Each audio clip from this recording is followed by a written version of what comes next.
नमामि सद्गुरुं शान्तं सच्चिदानन्दविग्रहं पूर्णब्रह्म परानन्द ईशमानन्दिवल्लभम्।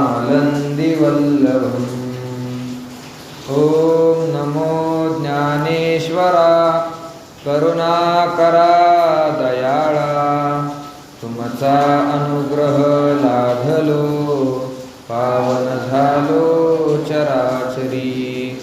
मी कळा कुसरी काहीच नेने, बोलतो वचने अति भाविका, तुमचा अनुग्रह लाभलो पावन झालो चराचरी। एका जनार्दनी तुमचा दास, त्याची आस पुरवावी, तुमचा अनुग्रह लाधलो पावन झालो चराचरी। आजी श्रवणेंद्रिया पाहली, जे येणे गीता निधान देखिले, आता स्वप्नची हे तुकले साचा सरीशी। विश्वमाऊली ज्ञानोबाराय चौथ्या अध्यायाच्या प्रारंभी गीतेच्या वर्णनाला सुरुवात करत आहेत। गीतेचं वर्णन करण्यासाठी माऊलींनी प्रारंभ केलेला आहे। त्यामध्ये प्रथम आजी श्रवणेंद्रिया पाहली असं म्हणून गीतेचं वर्णन सुरू केलेलं आहे। त्याचं चिंतन आपण काल केलेलं आहे। वर्णन करत असताना अनेक प्रकाराने वर्णन करण्याची आपल्याकडे परंपरा आहे। वर्णन जरी एक असलं तरी ते त्या विषयाचं वर्णन वेगवेगळ्या अंगाने कसं करावं याची पद्धत शास्त्रामध्ये आहे। त्या अनेक पद्धतीमध्ये एक अशी पद्धत आहे की तुलनात्मक पद्धतीनं वर्णन करणं। तुलनात्मक पद्धतीनं वर्णन कशाला म्हणायचं? एखाद्या गोष्टीचं जर आपल्याला वर्णन करायचं, त्या गोष्टीला श्रेष्ठ दाखवायचं, तर मग तिच्यापेक्षा दुसरी एखादी गोष्ट काय करायची? कमी दाखवायची। याला म्हणायचं तुलनात्मक पद्धतीने वर्णन। जसं तुकोबाराय म्हणतात, रवी दीप हिरा दाविती देखणी, अदृश्य दर्शने संतांची या। रवी, दीप, हिरा। रवी म्हणजे सूर्य, दीप म्हणजे दिवा, आणि हिरा, या तीन वस्तू काय करतात? दाविती देखणे, ज्या दिसणाऱ्या वस्तू आहेत त्या वस्तू दाखवण्याचं काम करतात। सूर्यप्रकाशामध्ये वस्तू आपल्याला दिसतात, रात्री अंधार पडल्यानंतर दिव्याच्या प्रकाशाने वस्तू दिसतात, आणि हिऱ्याचा प्रकाश जरी असला तरी त्याने वस्तू दिसतात। पण सूर्य, दिवा आणि हिरा हे काय करतात? दिसणाऱ्याच वस्तू फक्त दाखवतात, न दिसणाऱ्या वस्तू दाखवू शकत नाही। सूर्य कितीही तापला तरी सूर्य हवा दाखवू शकतो का? हवा डोळ्याने दिसेल का? नाही। दिव्याच्या प्रकाशामध्ये हवा दिसेल का? नाही दिसणार। हिऱ्याच्या प्रकाशामध्ये, म्हणजे जे दिसणाऱ्या वस्तू आहे तेच दाखवून देतात। पण संतांचं काम तसं नाही, अदृश्य दर्शने संतांची। तुकोबाराय म्हणतात, संत काय करतात? अदृश्य दर्शने। संताची कृपा झाली की अदृश्य वस्तूचं दर्शन होतं। जी वस्तू डोळ्याने दिसत नाही ती वस्तू सुद्धा दिसायला लागते। देव डोळ्याने दिसतो का? नाही दिसत, नाही दिसत। पण संताची जर कृपा झाली तर तोच देव आपल्याला डोळ्याने दिसतो। नाही देखिला तो डोळा, देव दाखवू सकळा, तुकोबाराय म्हणतात। संताच्या कृपेने देव सुद्धा दिसतो। हे झालं तुलनात्मक पद्धतीने वर्णन। म्हणजे संताचं श्रेष्ठत्व सांगायचं तर त्यासाठी इतर गोष्टी कशा कमी पडतात हे सांगणं, याला म्हणायचं तुलनात्मक वर्णन। अजूनही एक पद्धत आहे वर्णन करण्याची। ज्या विषयाचं आपल्याला वर्णन करायचं त्या विषयाच्या संबंधाने, त्या विषयाचा संबंध आल्यामुळे इतर बाकीच्या गोष्टी कशा श्रेष्ठ झाल्या असं सांगून त्या विषयाचं वर्णन करणं, हा एक प्रकार आपल्याकडे पाहायला मिळतो। ज्या विषयाचं वर्णन करायचं त्या विषयाचा संबंध झाल्यामुळे इतर गोष्टी कशा श्रेष्ठ ठरल्या असं सांगून वर्णन करणं. जसं तुकोबारायाला भक्ताचं वर्णन करायचं, भक्त कसे श्रेष्ठ आहे, भक्त कसे श्रेष्ठ आहे हे तुकोबारायाला सांगायचं. तर ते सांगत असताना तुकोबाराय म्हणतात, देवाला देव पण कोणामुळं आलं? भक्तामुळं. भक्तच जर नसते तर देवाला देव पण आला असता का? नाही. तुकोबाराय म्हणतात, आम्ही आहे म्हणून तू देव आहे, आम्ही नसतो तर तुला कोण देव म्हटलं असतं? म्हणजे देवाला देव पण कोणामुळं आलं? भक्तामुळं. या ठिकाणी देवाचं श्रेष्ठत्व सांगितलं नाही, कोणाचं सांगितलं? भक्ताचं. भक्त किती श्रेष्ठ आहे हेच सांगायचं. पण ते कसं सांगायचं? ज्यांच्यामुळे देवाला देव पण आलं ते भक्त किती श्रेष्ठ असतील, अशा प्रकाराने वर्णन केलं. तोच प्रकार ज्ञानोबारांनी या ठिकाणी वापरला. आजी श्रवणेंद्रिया पाहली. श्रवणेंद्रिय म्हणजे कान. कानाचं वर्णन करायचं नाही ज्ञानोबारांना. कानाचं वर्णन करून काय फायदा आहे का? काय प्रयोजन आहे? काहीच नाही. ज्या वस्तूच्या वर्णनामध्ये प्रयोजन नाही त्या वस्तूचं वर्णन मनुष्याने करू नये. फुकट वेळ व्यर्थ जातो. वर्णन करावं, पण कशाचं वर्णन करावं हे सुद्धा समजलं पाहिजे. कोणत्याही गोष्टीचं वर्णन करीत बसू नये. कीर्तन करण्यासाठी उभा राहिला, त्याने कशाचं वर्णन करावं?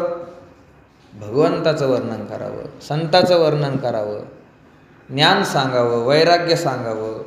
ते सोडून दिलं, ज्याने आपल्या कीर्तनाचं आयोजन केलं त्याचं नाव घ्यायचं, त्याच्या पाहुण्याचं नाव घ्यायचं, हे वर्णन करायला पाहिजे का? त्याच्यात काही प्रयोजन नाही.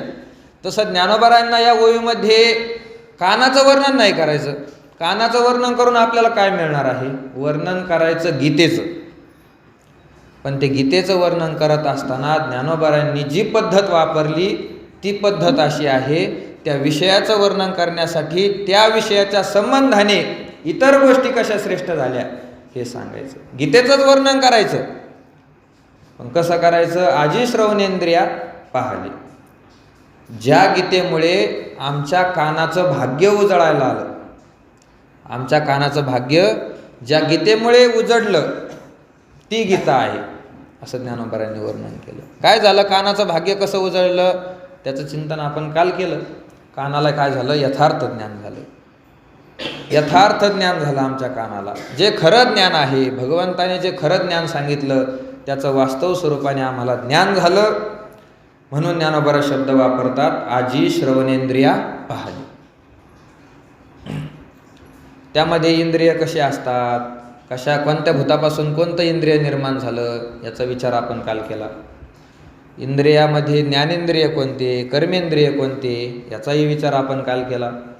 ज्ञानेंद्रियामध्ये 2 इंद्रिय कोणते श्रेष्ठ आहेत याचाही विचार केला.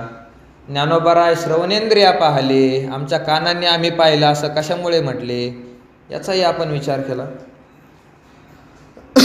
खरं जर पाहिलं, पाहण्याचा धर्म डोळ्याचा आहे, डोळ्याने पाहावं लागतं. ज्ञानोबाराय म्हणतात आम्ही कानाने पाहिलं. असं का म्हणतात याचंही उत्तर आपण काल पाहिलेलं आहे.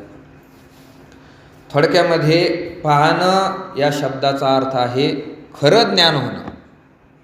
पाहणं म्हणजे खरं ज्ञान होणं, याला म्हणायचं पाहणं. पाहणं हे वृत्तीचा विषय आहे. अंतःकरणाची जी वृत्ती आहे, मनाची जी वृत्ती आहे तिचा विषय आहे पाहणं. ती वृत्ती कोणत्याही इंद्रियाद्वारे बाहेर निघाली त्यामध्ये काही अडचण नाही. फक्त वृत्तीने त्याला पाहणं, वृत्तीने यथार्थ ज्ञान करून घेणं याला म्हणतात पाहणं. आपल्याला शंका वाटते, डोळ्याने मनुष्य पाहतो, ज्ञानोबाराय म्हणतात कानाने पाहिलं, ही शंका आपल्याला वाटते. पण आपण व्यवहारामध्ये किती वेळेस पाहणं शब्द वापरतो दुसऱ्या इंद्रियाकरता? स्वयंपाक केला मालकीनबाईंनी आणि मालकाला सांगितलं अहो स्वयंपाक तयार आहे, पण एकदा काय करा तुम्ही, चव घेऊन पहा. म्हणतो की नाही आपण? चव घेऊन पहा. आता चव हा चाखण्याचा विषय आहे का पाहण्याचा विषय आहे? जिभेचा चाखण्याचा विषय आहे. आपण काय म्हणतो? चव घेऊन पहा. पाणी तापलं का पहा, आंघोळ करायची आहे, पाणी तापलं का पहा. आता पाणी तापलं हे पाहण्याचा विषय आहे का स्पर्श करण्याचा विषय आहे? तरी पण आपण काय म्हणतो, पहा. अरे बाहेर जाऊन पहा, घाण वास येऊ राहिला. कसा येऊ राहिला वास? घाण वास येऊ राहिला. बाहेर जाऊन पहा, वास दिसत असतो का? तरी पण आपण म्हणतो पहा. याचा अर्थच असा आहे, पाहणं शब्दाचा अर्थ होतो खरं ज्ञान करून घेणं, आणि ते ज्ञान कोणत्याही इंद्रियाच्या माध्यमातून होऊ शकतं.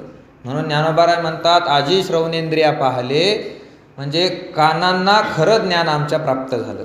कोणतं खरं ज्ञान प्राप्त झालं हे बोलत असताना ज्ञानोबाराय पुढे सांगतात, जे येणे गीता निधान देखिले.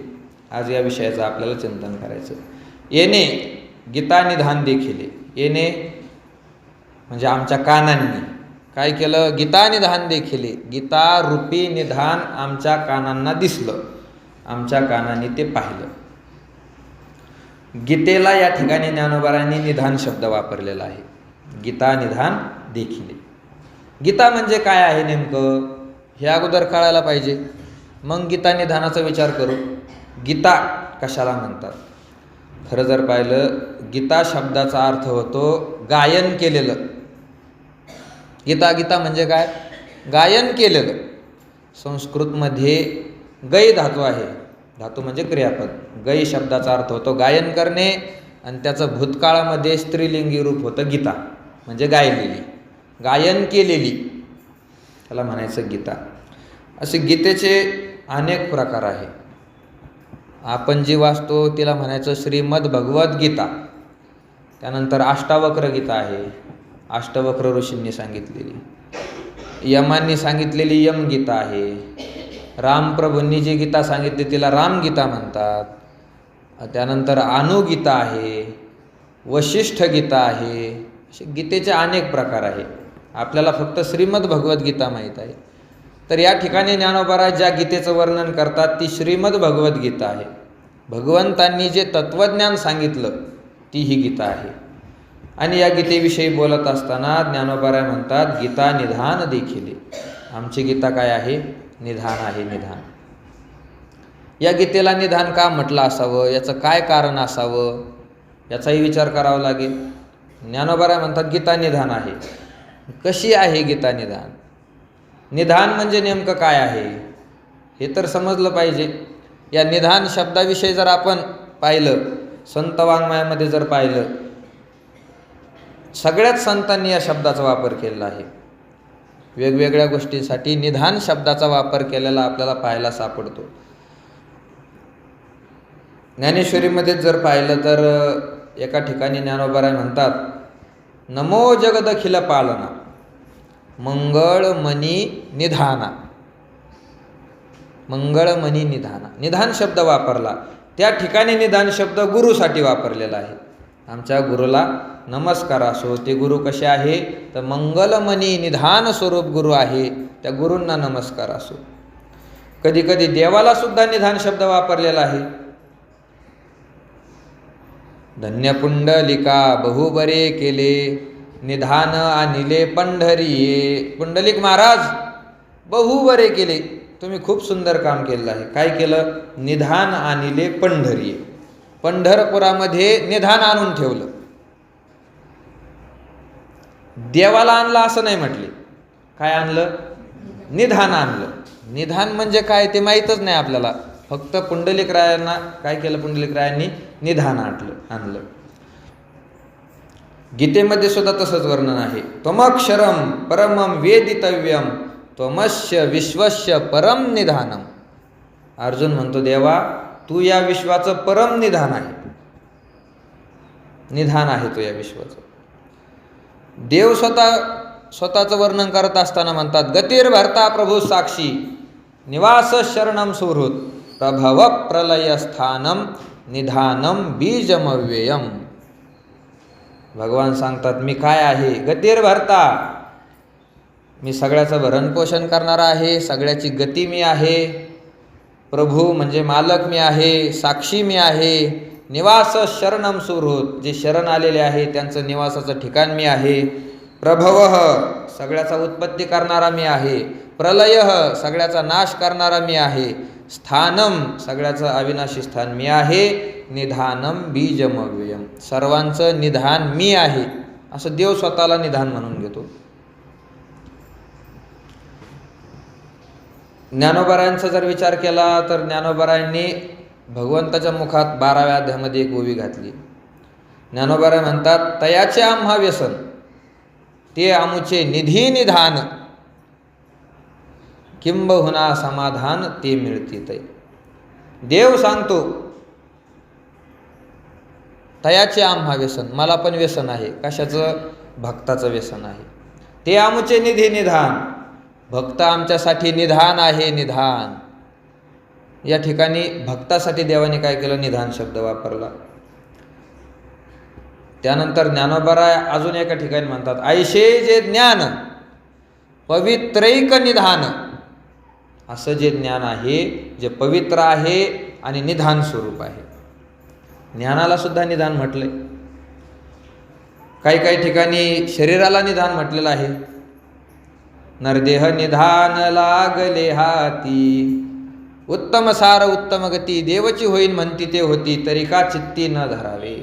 शरीराला सुद्धा निधान म्हटलंय. नामाला निधान म्हटलेलं आहे. आम्ही भूमीवरी एक दैवाचे, निधान हे वाचे सापडले. निधान नामाला म्हटलं. तया नाम ज्ञान जे मोक्षैक निधान, मोक्षाला सुद्धा निधान म्हटले, असं आपल्या संत ग्रंथामध्ये पाहायला मिळतं. निधान शब्दाचा उपयोग केलेला आहे ते अनेक गोष्टीसाठी केलेला आहे. कधी देवाला निधान म्हणतात, कधी मोक्षाला निधान म्हणतात, कधी ज्ञानाला निधान म्हणतात, कधी नामाला निधान म्हणतात, तर कधी देहाला निधान म्हणतात, कधी भक्ताला निधान म्हणतात, कधी गुरुला पण निधान म्हणतात. अशा जवळजवळ 7 गोष्टी आहेत. त्यासाठी निधान शब्दाचा प्रयोग आपल्या संतांनी केलेला आहे. तेव्हा या ठिकाणी ज्ञानोबाराय गीतेला सुद्धा निधान म्हणतात. जे येणे गीता निधान देखिले. हे निधान शब्दाचा नेमका अर्थ काय आहे आणि ज्ञानोबारायांनी गीतेला निधान का म्हटलं? खरं जर पाहिलं तर निधान शब्दाचा अर्थ होतो ठेवा. निधान म्हणजे ठेवा. सोप्या मराठी भाषेमध्ये ठेवा अर्थ होतो. ठेवा म्हणजे काय? निधान म्हणजे ठेवा. ठेवा म्हणजे काय? जे पुरून ठेवलेलं आहे. जुने लोक होते, जुन्या काळामध्ये बँकाची सोय नव्हती, धन राहायचं, सोनं राहायचं, मग लोक काय करायचे? जमिनीमध्ये पुरून ठेवायचे. ते पुरून ठेवलं की मग त्याच्यावर त्यांची आसक्ती बसायची. ते कोणाला सांगत पण नव्हते, उकरून काढील म्हणून. तसेच ते मरून जायचे. मेला की त्याची आसक्ती त्या वस्तूमध्ये गुंतते. आपलं शास्त्र तर सांगतं, मरण्याच्या वेळेला मनुष्याची जशी वासना असेल तसं त्याला काय होतो? जन्म प्राप्त होतो. किंवा त्या ठिकाणी तो यम यम वापी स्मरण भावम त्यजत्यन्ते कलेवरम तम तमेवैति कौंतेय सदा तद्भाव भावितः. मरणाच्या वेळेला जशी अंतःकरणामध्ये इच्छा होती त्याच गतीला जातो. म्हणून ती आसक्ती धनाच्या ठिकाणी गुंतली की ते मनुष्य काय व्हायचे? त्याच्यावर साप होऊन बसायचे. ती जी वस्तू आहे, पुरून ठेवलेलं जे धन आहे, त्या धनाचं नाव काय आहे? निधान. त्या धनाला म्हणतात निधान. म्हणजे याचा सरळ अर्थ होतो निधान त्याला म्हणतात जे गुप्त आहे आणि जे मौल्यवान आहे त्याला म्हणायचं निधान. समजलं? निधान म्हणजे काय? जे गुप्त आहे, दिसत नाही आणि मौल्यवान आहे अशा गोष्टीला म्हणायचं निधान. नुसतं गुप्त आहे, मौल्यवान नाही, त्याला निधान म्हणता येत नाही. गुप्त तर किती पण गोष्टी आहेत, त्याला कोण निधान म्हणत नाही. जमिनीच्या खाली पाणी आहे, गुप्त आहे की नाही? गुप्त आहे. त्या पाण्याला आपण निधान म्हणत नाही, कारण गुप्त जरी असलं तरी ते मौल्यवान नाही. पाणी पावसाच्या माध्यमातून सुद्धा मिळतं, मौल्यवान नाही. जमिनीच्या आतमध्ये मुरुम सापडतो, त्यालाही कोणी निधान म्हणत नाही. गुप्तच आहे ना, वरून थोडीच दिसतो, पण मौल्यवान नसल्यामुळे त्यालाही कोणी निधान म्हणत नाही. जमिनीच्या आतमध्ये जर हिरा सापडला तर त्या हिऱ्याला काय म्हणतात? निधान म्हणतात. कारण तो हिरा गुप्त आहे जमिनीमध्ये आणि तसाच तो मौल्यवान सुद्धा आहे, म्हणून त्याला निधान म्हणतात. तसंच संत वाङ्मयामध्ये जे निधान शब्द आलेले आहे त्याचाही अर्थ तो आहे. जी गोष्ट गुप्त असते, सहजासहजी मिळत नाही आणि मौल्यवान असते, त्या गोष्टीला संत निधान म्हणतात. उदाहरण पाहायचं म्हटलं तर नरदेह निधान लागले हाती, असं संतांनी म्हटलंय. नरदेहाला निधान म्हटलं. कशामुळं म्हटलं? कारण नरदेह हा गुप्त आहे, गुप्त आहे, सहजासहजी मिळणारा नाही, सहजासहजी मिळणारा नाही, म्हणून त्याला निधान म्हटलं.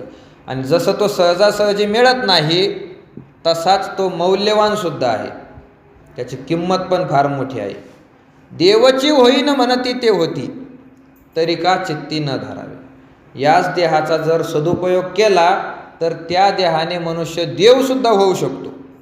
आतापर्यंत झाले, देव झाले. आयुष्याचे साधने सच्चिदानंद पदवी घेणे, एवढी किंमत आहे या शरीराची, म्हणून त्याला निधान म्हटलं ज्ञानोबारायांनी, तुकोबारायांनी. तसंच आज गीतेला सुद्धा ज्ञानोबाराय काय म्हणतात? निधान म्हणतात. गीता ही निधान आहे, निधान आहे. कशी निधान आहे हो गीता?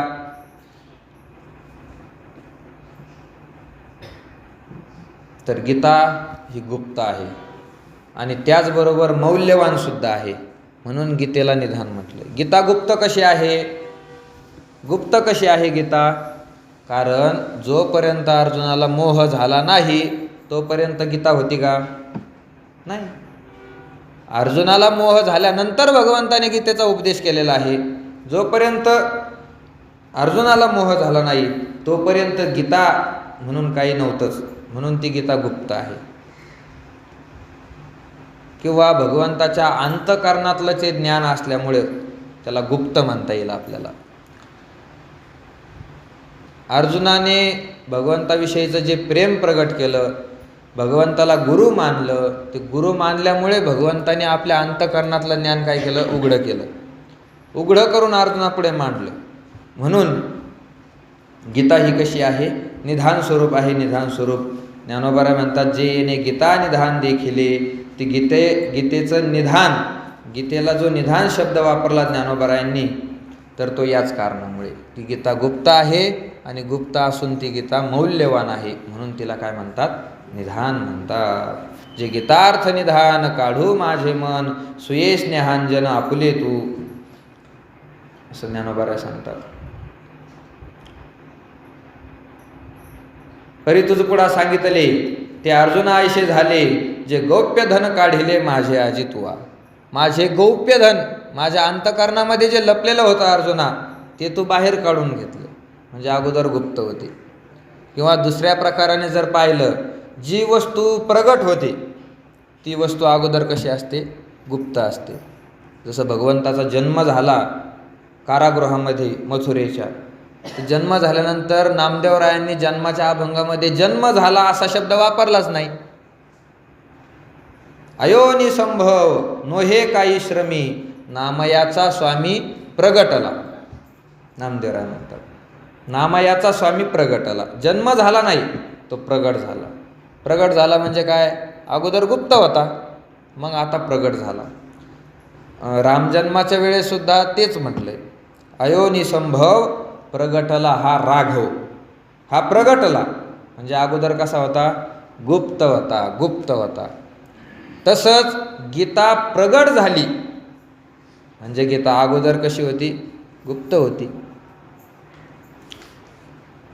तैसे अर्जुनाचे निव्याजे, गीता प्रकाशुनी श्रीराजे, संसारा एवढे थोर ओझे फेडिले जगाचे.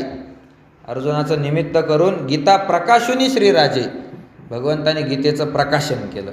प्रकाशन केलं म्हणजे अगोदर ती गुप्त होती. म्हणून ज्ञानोबाराय म्हणतात, ही गीता निधान स्वरूप आहे. कुठं गुप्त होती? ना तरी शब्द ब्रह्माब्धी मथेला व्यासबुद्धी, निवडिले निरवधी नवनीतही. शब्द ब्रह्माब्धी म्हणजे वेद, मथेला व्यासबुद्धी, व्यासाच्या बुद्धीने त्या वेदाचं काय केलं? मंथन केलं. निवडिले निरवधी नवनीत हे, त्याच्यामधून एक नवनीत बाहेर काढलं आणि त्या नवनीताचं काय केलं, तूप केलं. ती तूप म्हणजे गीता आहे. वेद हे दही आहे. वेद काय आहे, दही आहे. त्या वेदाचं घुसळण केलं व्यासांनी, त्याच्यामधून लोणी बाहेर आलं. ते लोणी म्हणजे महाभारत आहे. आणि त्या लोण्याला ज्या वेळेस अग्नीचा स्पर्श झाला, संपर्क झाला, ते लोणी तापवलं, त्यानंतर त्या महाभारत रूपी लोण्यामधून गीता बाहेर आली. म्हणजे गुप्त होती की नाही. वेदामध्ये महाभारत गुप्त होतं, ते व्यासांनी काढून घेतलं. त्या महाभारतामध्ये गीता गुप्त होती, ती सुद्धा व्यासांनी बाहेर काढली. म्हणून म्हणतात ना तरी शब्द ब्रह्माब्धी मथेला व्यासबुद्धी निवडिले निरवधी नवनीतही. एवं वेदाचे जे मूळ सूत्र सर्वाधिकारैक पवित्र श्रीकृष्णे गीताशास्त्र प्रगट केले. भगवंतांनी ही गीता प्रगट केलेली आहे. ज्या अर्थी अनेक ठिकाणी ज्ञानोबराय प्रगट केली म्हणतात, त्या अर्थी ती अगोदर गुप्त होती.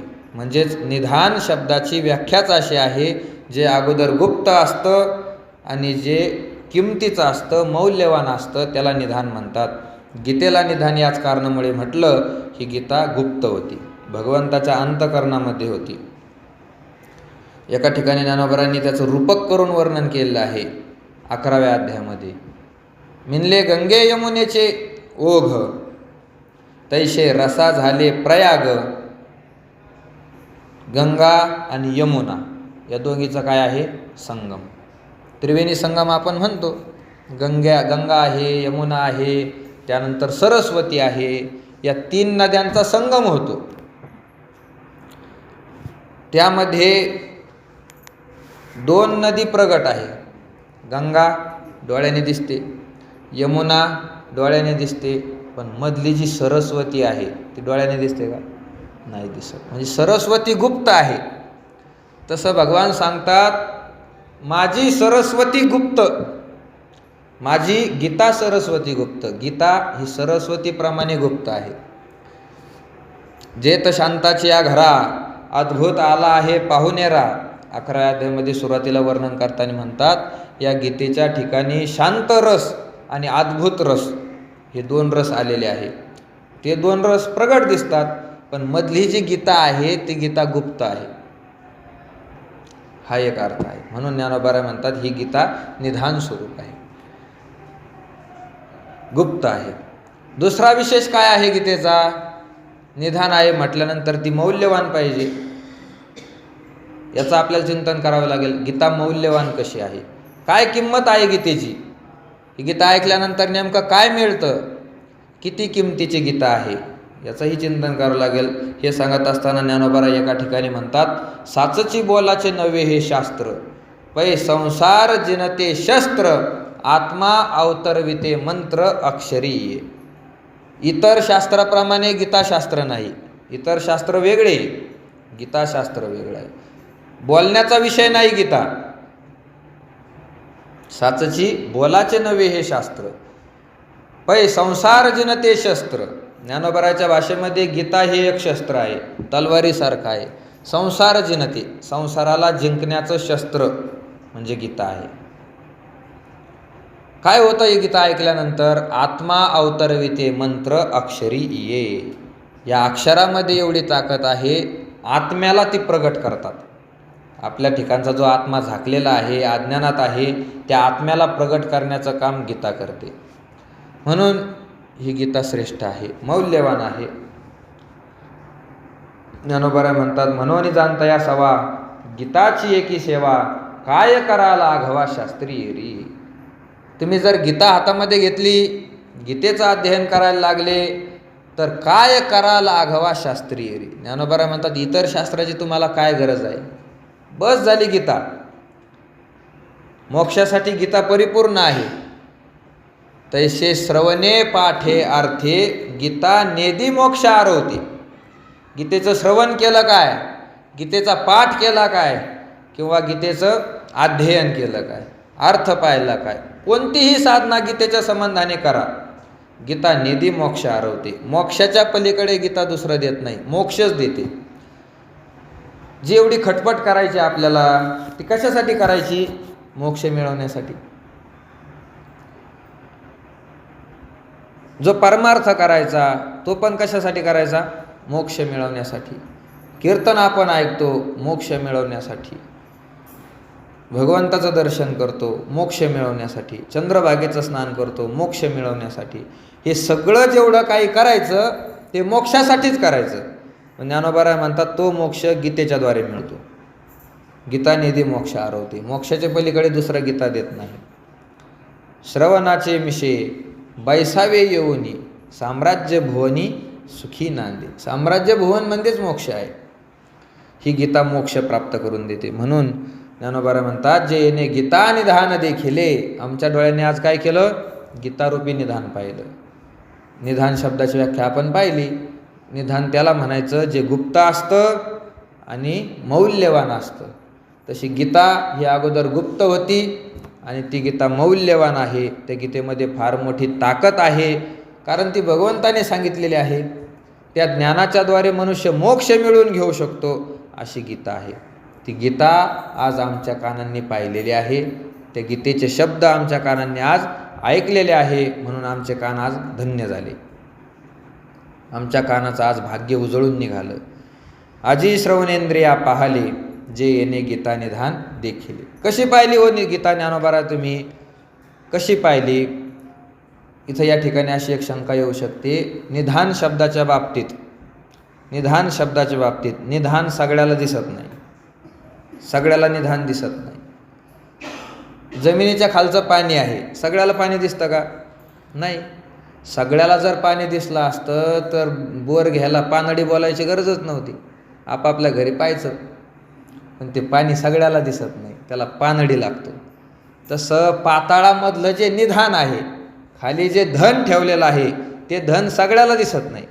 आपल्या घरात जरी असलं तरी ते धन आपल्याला दिसत नाही. ते धन पाहणारा सुद्धा वेगळाच असतो. कोणाला दिसतं ते धन?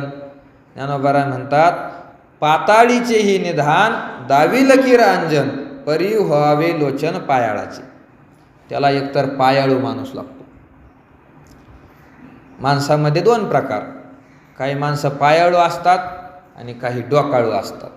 ज्यांचा जन्म होतो, जन्म होण्याच्या वेळेस डोक्याकडून ज्यांचा जन्म होतो त्याला डोकाळू म्हणतात, आणि पायाच्याद्वारे ज्यांचा जन्म होतो, अगोदर पाय बाहेर निघतात, त्यांना पायाळू म्हणतात. ज्ञानोबा म्हणतात, जमिनी खालचं धन जर तुम्हाला पाहायचं असेल तर ते धन पाहण्यासाठी डोकाळू माणसाला दिसत नाही, त्याला पायाळू लागतो. पायाळू फार नसतात, क्वचित एखादा कुठंतरी सापडतो, तो पायाळू माणूस पाहिजे. तर पायाळू माणसाला फार भीती असते.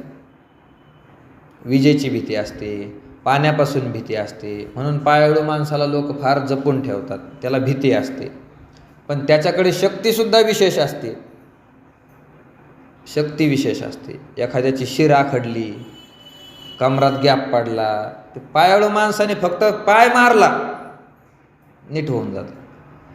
शक्ती पण विशेष आहे त्याच्याकडं. त्याच्या डोळ्यामध्ये अशी शक्ती आहे, पाताळीचेही निधान दाविल की रांजन. त्याच्या डोळ्याने जमिनीतलं धन दिसतं, त्याला वरून सगळं दिसतं. कुठं धन ठेवलेलं आहे, किती खोल धन ठेवलेलं आहे, कसं काढावं लागेल, त्याच्यावर साप आहे का नाही आहे, एखादं भूत बसलेलं आहे, वरून दिसतं त्याला पायाळू माणसाला. पण नुसता पायाळू असला म्हणजे त्याला धन दिसतं असं काही नाही. त्यासाठी सुद्धा त्याच्या डोळ्यामध्ये अंजन घालावं लागतं. पाताळीचेही निधान दाविल कीर अंजन, परी व्हावे लोचन पायाळाचे. अंजन घालावं लागतं डोळ्यात. ते अंजन विशेष प्रकारचं आहे. अंजन म्हणजे काजळ, विशेष प्रकारचं काजळ त्याला लागतं. एकतर तो पायाळू पाहिजे आणि त्याने काजळ घातलेलं पाहिजे, मग त्या माणसाला पाताळातलं धन दिसतं. तसं ज्ञानोबा म्हणतात, गीता निधान देखिले. आमच्या कानांनी गीता निधान देखिले. गीतेरूपी ठेवा पाहिला, गीता निधान पाहिलं. कसं पाहिलं अशी शंका येऊ शकते ना. कसं पाहिलं? कारण ज्ञानोबा तुम्ही पायाळू आहे का गीता निधान पाहायला? निधान पाहायचं म्हटल्यावर पायाळू पाहिजे ना. ज्ञानोबा तुम्ही पायाळू आहे का? बरं, जरी पायाळू असले तरी तुमच्याकडे कोणतं अंजन आहे गीता पाहण्यासाठी, कारण गीता निधान आहे. निधान पाहण्यासाठी पायाळू पाहिजे, पायाळू असून अंजन घातलेलं पाहिजे. तुम्ही म्हणता आम्ही गीता पाहिली, गीता निधान पाहिलं. मग पहिला प्रश्न तुम्ही पायाळू आहे का, आणि दुसरा प्रश्न तुम्ही डोळ्यामध्ये अंजन कोणतं घातलं. मग ज्ञानोबाराय म्हणू शकतात मी गीता निधान पाहिलं. तर याचा सरळ अर्थ आहे, ज्या अर्थी ज्ञानोबाराय म्हणतात आम्ही गीता निधान पाहिलं, त्या अर्थी या दोन्हीही शक्ती ज्ञानोबारायांच्या ठिकाणी आहे. हे जे निधान सांगितलं हे पारमार्थिक निधान आहे. आपण ज्या निधानाचा विचार करतो ते सांसारिक निधान आहे. पारमार्थिक निधान पाहण्यासाठी पारमार्थिक पायाळूच मनुष्य असला पाहिजे आणि त्याच्या ठिकाणी अंजन असलं पाहिजे. गीता पाहण्यासाठी कोणतं अंजन लागतं, काय पाहिजे मनुष्याकडं गीतेचं ज्ञान होण्यासाठी? गीता सगळ्याला कळत नाही. किती लोकांनी आजपर्यंत गीता वाचली, सगळ्यालाच मोक्ष मिळाला का? नाही मिळाला. प्रत्यक्ष गीता ज्यावेळेस प्रगट झाली त्यावेळेस गीता किती लोकांनी ऐकली, तिथं सगळ्याला मोक्ष झाला का? नाही झाला. संजयाने गीता ऐकली, संजयाला मोक्ष झाला. धृतराष्ट्राने पण गीता ऐकली ना, पण धृतराष्ट्राने गीता ऐकली, ती गीता त्याला आवडलीच नाही, त्याला चांगलं वाटत नव्हतं. म्हणून गीता कानावर जरी पडली तरी मोक्ष सगळ्याला मिळत नाही, कारण तो गीतेचा अनधिकारी आहे. अनधिकारी आहे. गीतारूपी निधान पाहण्यासाठी कोणता अधिकार लागतो हे पाहणं गरजेचं आहे. भगवंतांनी सांगितलेलं आहे अर्जुनाला, हे अर्जुना, ही जी गीता आहे ती गीता कोणापुढं सांगायची नाही, कोणाला पण सांगत बसायचं नाही, अधिकारी पाहून सांगायचं. कारण अधिकार नसला आणि त्याला जर ते ज्ञान सांगितलं मग ते वायाला जातं. म्हणून अधिकार पाहून गीता सांगायची. तर गीतेचा अनधिकारी कोण आहे, कोणाकोणाला गीता सांगू नये हे सांगत असताना 18व्या अध्यायामध्ये भगवान सांगतात, हे गीताशास्त्र इदंते ना तपस्काय ना भक्ताय कदाचन न चाशुश्रूषवे वाच्यम न च माम योभ्यसूयते. 4 असे लोक सांगितले की त्या 4 जणांना गीता सांगायची नाही. किती जण? 4 जण सांगितले. पहिला सांगितला इदंते ना तपस्काय, जो अतपस्वी आहे, ज्याने कधी तप केलं नाही त्याला गीता सांगत बसू नये. तप केलं नाही, तप करणं ही फार अवघड गोष्ट आहे. शरीर शोषणा नाव तप, शरीराचं शोषण करणं याचं नाव तप आहे. ज्याने कधी तप केलं नाही त्या मनुष्याला गीता सांगायची नाही.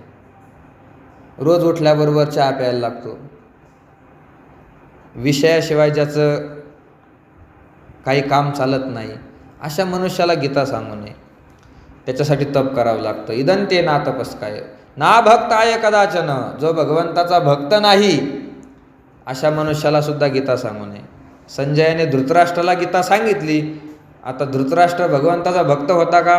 नाही, भक्त नव्हता, अभक्त आहे. ना भक्ताय कदाचन न चाशुश्रूषवे वाच्यम, जो शुश्रूषा करत नाही. शुश्रूषा शब्दाचा अर्थ होतो सेवा करणं. जो सेवा करत नाही त्याला सुद्धा ही गीता सांगू नये. गीता ऐकण्यासाठी अगोदर सेवा करावी लागते. आणि शेवटचं सांगितलं असूयती, जो भगवंताचा द्वेष करतो, जो भगवंताचा मत्सर करतो, अशा लोकाला गीता सांगू नये. म्हणजे ज्याच्या ठिकाणी हे 4 दोष आहे किंवा 4 दोषातील एकही दोष जरी असला तरी त्याला गीता रूपी निधान दिसणार नाही. गीता निधान पाहायचं असेल तर हे 4 दोष त्याला टाळावे लागतील. अतपस्वीपणा नसला पाहिजे, गीता निधान पाहण्यासाठी तप असलं पाहिजे, भक्त असलं पाहिजे, सेवा करणारा असला पाहिजे आणि भगवंतावर प्रेम करणारा असला पाहिजे. हे 4 गुण ज्याच्या ठिकाणी आहे त्याला गीता निधान दिसतं. जे येणे गीता निधान देखील, गीतारूपी ठेवा ज्ञानोबाराय म्हणतात आम्ही पाहिला. ते पाहण्यासाठी अधिकार आहे. डोळ्यामध्ये अंजन घालावं लागतं. त्या अंजनाचंच नाव आहे निधान. अंजनाचं नाव आहे कृष्णांजन. कृष्णांजन एक वेळा डोळा घालिता आढळ. हे अंजन कोणतं आहे? ते अंजनाचे 4 प्रकार आहे. कोणते 4 प्रकार? तपाचं अंजन आहे पहिलं, दुसरं अंजन भक्तीचं आहे, तिसरं अंजन सेवा करण्याचं आणि चौथं अंजन मत्सर न करण्याचं. हे 4 प्रकारचे अंजन ज्याने डोळ्यामध्ये घातले त्यालाच गीता निधान दिसतं. ज्ञानोबाराय या 4ही प्रकाराने युक्त होते. म्हणून ज्ञानोबाराय म्हणतात, आजी श्रवणेंद्रिया पाहले जे येणे गीता निधान देखिले, आता स्वप्नची हे तुकले साचा सरीशे. आज आमच्या कानाचं भाग्य उदयाला आलेलं आहे. का उदयाला आलं? कारण आमच्या कानांनी गीतारूपी निधान आज पाहिलेलं आहे. आणि गीतारूपी निधान पाहिल्यामुळे आमच्या कानाचं भाग्य उजळलं आहे. आमचे कान धन्य झाले असं आम्ही आज मानतो. आपण कालच पाहिलं कानाची धन्यता कशामध्ये आहे? भगवंताच्या गुणामध्ये आहे. भगवंताचं नाम ऐकण्यामध्ये, भगवंताच्या लीला ऐकण्यामध्ये कानाची धन्यता आहे. गीतेमध्ये सगळं हेच सांगितलं. गीतेमध्ये काय सांगितलेलं आहे? सगळं भगवंताच्या गुणाचं वर्णन आहे. भगवंत कसा आहे, त्याचं स्वरूप कसं आहे, तो काय करतो, त्याला कसं प्राप्त करावं, हे सगळं सांगितलं. 9व्या अध्यायामध्ये भगवान सांगतात, राजविद्या राजगुह्य योग. ही राजविद्या आहे, राजगुह्य आहे, अत्यंत गुप्त असा विषय आहे. तो गुप्त विषय असल्यामुळे ज्ञानोबाराय गीतेला निधान म्हणतात. आणि ती गीता मौल्यवान आहे. ती गीता ऐकल्यानंतर मनुष्याला मोक्ष प्राप्त होतो म्हणून मौल्यवान आहे. अध्यक्ष्यते च इमं धर्म्यम संवादमावयोः. भगवान सांगतात, माझ्या गीतेचं जो अध्ययन करतो किंवा माझी गीता जो भक्तांना ऐकून दाखवतो, गीतेचं जो वर्णन करतो, गीतेचा जो अर्थ सांगतो, गीतेचं जो पारायण करतो, तो मनुष्य मला सगळ्यात प्रिय आहे. त्याचं ते करणं म्हणजे माझी पूजा आहे. गीता सांगणं ही भगवंताची पूजा आहे. गीता ऐकणं ही सुद्धा भगवंताची पूजा आहे. म्हणून ज्ञानोबाराय म्हणतात, ही गीता निधान स्वरूप आहे. आज आमच्या कानांनी या गीतेचं काय झालं? ज्ञान झालं. आणि ज्ञान होत असताना ज्ञानोबारायांनी पाहले असा शब्द वापरला. पाहले या शब्दातून असा अर्थ निघतो, यथार्थ ज्ञान झाले. अशी ही पहिली ओवी आहे. आजी श्रवणेंद्रिया पाहले जे येणे गीता निधान देखिले, आता स्वप्नाची हे तुकले साचा सरीशे. येणे या शब्दाचा अर्थ होतो कानांनी. गीता निधान देखिले, गीतारूपी ठेवा आम्ही पाहिला. तर यामध्ये अर्धी ओवी आपली झालेली आहे. या अर्धी ओवीमध्ये असं चिंतन आहे, काल आणि आज या 2 दिवसामध्ये आपण या अर्ध्या ओवीचं चिंतन केलं. कसं चिंतन केलं हे तर आपल्या ध्यानात राहिलं पाहिजे. नुसतं रोज चिंतन करत जायचं, पुढं मागचं विसरत जायचं असं झालं नाही पाहिजे. रोजचं जेवढं झालेलं चिंतन आहे तेवढं लक्षात राहिलं पाहिजे. तर काल आपण असं चिंतन केलं, श्रवणेंद्रिया पाहले. श्रवण इंद्रिय म्हणजे काय आहे? 10 इंद्रिय आहेत, ज्ञानेंद्रिय आहेत, कर्मेंद्रिय आहेत. त्यानंतर ते इंद्रिय पंचमहाभूतापासून उत्पन्न झाले. पंचीकरण कसं होतं, अपंचीकृत पंचमहाभूतं कशी आहे, त्याच्यापासून इंद्रिय कसे निर्माण झाले, कोणत्या भूतापासून कोणतं इंद्रिय निर्माण झालं, त्या इंद्रियाचं कार्य काय आहे, ते इंद्रिय कोणत्या विषयाचं ग्रहण करतात.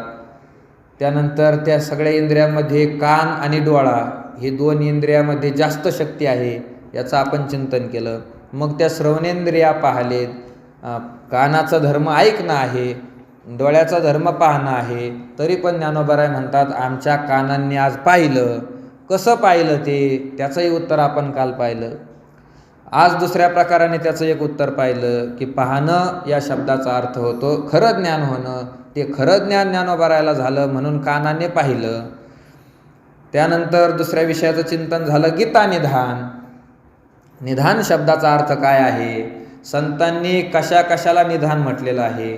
त्यामध्ये 7 गोष्टी आपण पाहिल्या. 7 गोष्टीला निधान म्हटलं आहे. कधी देवाला निधान म्हटलं, कधी गुरुला निधान म्हटलं, कधी ज्ञानाला निधान म्हटलं, कधी भक्ताला निधान म्हटलं, कधी मोक्षाला निधान म्हटलं, कधी नामाला निधान म्हटलेलं आहे, कधी नरदेहाला निधान म्हटलं. अशा 7 गोष्टी संत वाङ्मयामध्ये आहे, त्याला संत निधान म्हणतात. निधान शब्दाचा अर्थ काय होतो, जो गुप्त आहे आणि जे मौल्यवान आहे त्याला निधान म्हणतात. तसं ज्ञानोबारायांनी गीतेला निधान म्हटलंय, कारण गीता ही अगोदर गुप्त होती आणि त्याबरोबर गीता मोक्ष देत असल्यामुळे अत्यंत मौल्यवान आहे. अश्वमेध यज्ञाचं पुण्य सांगितलं. गीतेचा एक श्लोक जरी वाचला तरी त्याला अश्वमेध यज्ञ केल्याचं पुण्य लागतं. एवढी गीता मौल्यवान आहे. मौल्य सर्वोपनिषदो गावो दोग्धा गोपालनंदनः पार्थो वत्स सुधीर भोक्ता दुग्धम गीता मृतम महत. सर्वोपनिषदो गावो, उपनिषद ही एक गाय रूपक करतात श्लोकामध्ये. दशोपनिषद ही काय आहे? गाय आहे. सर्वोपनिषदो गावो दोग्धा गोपालनंदनः, दूध काढणारा भगवान कृष्ण आहे. दोग्धा म्हणजे दूध काढणारा. गोपालनंदनः गोपाल कृष्ण आहे. पार्थो वत्स सुधीर भोक्ता. पार्थो वत्स, वासरू कोण आहे? पार्थ, अर्जुन आहे. अर्जुन ते वासरू आहे. दुग्धम गीतामृतम महत, आणि त्या गाईचं निघणारं जे दूध आहे ते दूध म्हणजे अमृत आहे. दुग्धम गीतामृतम महत. अशी ही गीता फार श्रेष्ठ आहे. म्हणून ज्ञानोबा म्हणतात गीता निधान देखिले. गीता गुप्त होती आणि गीता मौल्यवान होती, म्हणून आम्ही आज या गीतेचं ज्ञान करून घेतलं. त्याचबरोबर त्या गीतेचा अधिकारी कोण आहे याचंही आपण चिंतन केलं. गीता कोणला कळते, कोण अनधिकारी आहे. गीता पाहण्यासाठी अंजन कोणतं घालावं लागतं, त्या अंजनाचे 4 प्रकार पाहिले. पहिलं तपाचं अंजन, दुसरं भक्तीचं अंजन आहे, तिसरं सेवा, तिसरं सेवेचं अंजन, आणि चौथं अंजन आहे भगवंताविषयी प्रेम करण्याचं किंवा मत्सर न करणं. हे 4 प्रकारचे अंजन ज्याने डोळ्यात घातले त्यालाच गीताशास्त्र कळतं, त्यालाच गीताशास्त्र. म्हणून आपल्याला जर गीता कळून घ्यायची तर गीता कळून घेण्यासाठी आजपासून तपाला सुरुवात करायची. तप करीत राहायचं. तप कसं करायचं? शरीर शोषणा नाव तप. शरीराचं शोषण करणं याचंच नाव तप आहे. शोषण कसं करायचं? शरीराला जेवढं लागतं तेवढंच द्यायचं, त्यापेक्षा जास्त द्यायचं नाही. याला तप म्हणतात. शरीराला तुमच्या 1 भाकर लागते, त्याला 3-3 भाकरी देणं हे चुकीचं आहे. त्याला 1च भाकर द्यायची, मग त्याला म्हणायचं तप. ज्या गोष्टीची गरज नाही ती गोष्ट न देणं याला म्हणायचं तप. चहा पिण्याची गरज आहे का? नाही. चहा पिण्याची गरज, चहा जर माणूस पिला नाही तर संध्याकाळी मरून पडणार आहे का? नाही. मग चहा न पिणं हे तप आहे. तंबाखू न खाणं हे तप आहे. म्हणून तपाला प्रारंभ करायचा. गीता कळावी असं वाटत असेल तर आजपासून तप करायचं. गीता कळावी असं वाटत असेल तर आजपासून भक्ती करायची, भगवंताची भक्ती. भक्ती कशाला म्हणायचं मग? भक्ती ते नमन, वैराग्य तो त्याग. नमन करणं ही भक्ती आहे. कोणीही असो त्याच्यामध्ये भगवंताचं दर्शन करायचं आणि त्याला भगवंत म्हणून नमस्कार करायचा. जे जे भेटे भूत ते ते मानिजे भगवंत, हा भक्तियोग निश्चित जाण माझा. याला म्हणायचं भक्ती. भक्ती करायला सुरुवात करायची. गीता कळावी असं वाटत असेल, तिसरं सेवा सांगितली. सेवा करायची. सेवा कोणती कोणती करायची? जी सेवा आपल्या वाट्याला येईल ती सेवा करायची. आले भागा ते करीतो, तुझे नाम उच्चारितो. तुकोबारा म्हणतात आला भागाशी तो करी व्यवसाय. माझ्या वाटेला जे आलं ती सेवा मी करणार. सेवा करावी लागते. ज्याला सांगण्याची सेवा आली त्याने सांगण्याची सेवा करावी. ज्याच्याकडे ऐकण्याची सेवा आहे त्याने ऐकण्याची सेवा करावी. झाडून काढण्याची सेवा करावी. चटाया टाकण्याचं काम करावं. चटाया उचलण्याची सेवा करावी. ही सगळी सेवेचे विविध अंग आहे. भगवंताचं दर्शन ही सेवा आहे. प्रदक्षिणा करणं ही पण सेवा आहे. चंद्रभागेचं स्नान करणं ही पण सेवा आहे. सगळ्यात मोठी सेवा भगवंताच्या नामाचा उच्चार करणं ही काय आहे? सेवा आहे. म्हणून सेवा करायची. आणि चौथा आहे असूयती, द्वेष. द्वेष मनुष्याच्या ठिकाणी नसला पाहिजे. भगवंताच्या विषयी मत्सर नसला पाहिजे. भगवंत आपल्याला आवडला पाहिजे. प्रेम निर्माण झालं पाहिजे. या 4 गोष्टी ज्याच्या अंतःकरणामध्ये निर्माण होतील, ज्ञानोबाराय म्हणतात त्याला गीता कळेल. या गोष्टी ज्ञानोबारायांच्या ठिकाणी तर मूर्तच आहे, पहिल्यापासूनच आहे. महाविष्णूचा अवतार आहे. म्हणून ज्ञानोबाराय म्हणतात आजी श्रवणेंद्रिया पाहले, जे येणे गीता निधान देखिले, आता स्वप्नची हे तुकले साचा सरेशे. आमच्या कानाचं भाग्य उजडलं आहे. ते उजडण्याचं कारण आहे आम्ही गीतारूपी निधान आज पाहिलेलं आहे. इथपर्यंत आपलं चिंतन झालेलं आहे. आता पुढचं थोडं ओवीचा एक तुकडा चिंतनाचा राहिलेला आहे. आता स्वप्नाची हे तुकले साचा सरीशे. स्वप्न कशाला म्हणायचं, त्यानंतर स्वप्नाचे प्रकार किती आहे, कोणते स्वप्न खरे होतात, कोणते स्वप्न खरे होत नाही, ब्रह्ममुहूर्तावर पडलेल्या स्वप्नाचं फल काय, रात्री झोपल्या पडलेल्या स्वप्नाचं फल काय, आपल्या शरीरामध्ये स्वप्न कुठं दिसतं, मनुष्याला स्वप्न किती वेळ दिसत असतं, त्यानंतर स्वप्नामध्ये जर आपणच स्वतःला मेलेलं पाहिलं तर त्याचं फल काय असतं, स्वप्नामध्ये एखादं मढ जाताना पाहिलं त्याचं फल काय असतं, स्वप्नामध्ये गुरुचं दर्शन झालं त्याचं फल काय आहे, स्वप्नामध्ये देवाचं दर्शन झालं त्याचं फल काय आहे, स्वप्नामध्ये भला मोठा साप दिसला आपल्या मागं लागलेला त्याचं फल, या गोष्टी सगळ्या घडतात ना आपल्याला, सगळे स्वप्न पडतच असतात, याचं फल काय आहे, इष्ट स्वप्न कशाला म्हणतात, अनिष्ट स्वप्न कशाला म्हणतात, इष्ट स्वप्न पडण्यासाठी काय उपाय करावे, अनिष्ट वाईट स्वप्न जर आपल्याला पडत असेल तर त्याच्या निवृत्तीसाठी, ते स्वप्न पडू नये याच्यासाठी काय करावं, या ठिकाणी ज्ञानोबराय कशाला स्वप्न म्हणतात, त्या स्वप्नाचा विचार ज्ञानोबरायांनी या 4थ्या अध्यायामध्ये कशाला आणला, आणि ते स्वप्न ज्ञानोबरायाला खरं झाल्यासारखं का वाटतं, एवढं सगळं चिंतन आपल्याला उद्या करायचं. म्हणून आजची वेळ आपली संपलेली आहे. पुंडलिक वरद हरी विठ्ठल श्री ज्ञानदेव